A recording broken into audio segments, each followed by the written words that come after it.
பையனையும் மருமகளையும் பார்த்து ரொம்ப மாதம் ஆச்சு, ஒரு எட்டு பார்த்துட்டு வரலாம், அப்படி ஒரு 2 3 நாள் ட்ரிப் போடலாம் அப்படின்ட்டு யோசித்தோம்.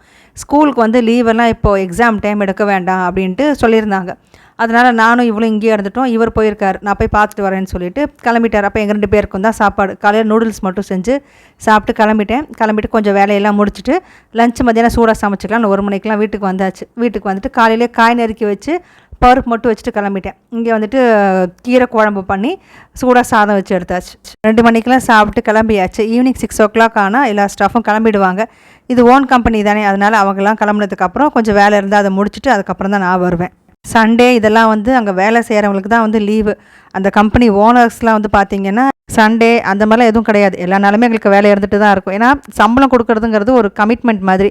எத்தனை கம்பெனி வந்து கரெக்டாக 1ஆம் தேதி ஆனால் சம்பளத்தை வந்து கொடுத்துட்றாங்க. அப்படி இல்லை சில கம்பெனி வந்து லேட் ஆகும், 7 தேதி 10 தேதி அப்படிலாம் கூட ஆகும். ஸோ அதெல்லாம் வந்து நான் வேலை செஞ்ச கம்பெனியில் ஒரு தடவை சம்பளம் வந்து 1 மாதம் கொடுக்காம அடுத்த மாதம் சேர்த்து வச்சு கொடுத்துருக்காங்க. 7ஆம் தேதி கொடுக்க வேண்டிய சம்பளத்தை எனக்கு 12ஆம் தேதி 15ஆம் தேதி அப்படிலாம் கொடுத்துருக்காங்க. அந்த மாதிரிலாம் போகும். நான் டெல்லியில் வேலை செஞ்சேன், ஒரு 6 மாதம் ஒரு கம்பெனியில் வேலை செஞ்சேன். வேலை என்னவோ காலையில் 8 மணிலேருந்து அந்த 6:30 மணி வரைக்கும் உண்டு. ஆனால் சம்பளம் வந்து ரொம்ப கம்மி, 12,000 14,000 அந்த மாதிரி தான். ஒரு 6 மாதம் வரைக்கும் நான் வெயிட் பண்ணி பார்த்தேன். ஏன்னா வேறு கம்பெனிக்கு நம்ம போகணும் அப்படின்னா ஒரு எக்ஸ்பீரியன்ஸ் சர்டிஃபிகேட் நமக்கு வேணும். ஏதாவது கம்பெனியில் வேலை செஞ்சுருக்கணும் அங்கே. ஸோ அதுக்காக ஒரு 6 மாதம் நாங்கள் வேலை செஞ்சது. அதுக்கப்புறம் தான் நமக்கு இந்த பேண்டமிக் வந்துருச்சு. அதான் ஒரு கம்பெனியில் எம்ப்ளாயராக இருக்கிறதுங்கிறது என்ன ப்ராப்ளம் ஃபேஸ் பண்ணுவாங்கன்ட்டு என்னால் நல்லாவே புரிஞ்சுக்க முடியும்.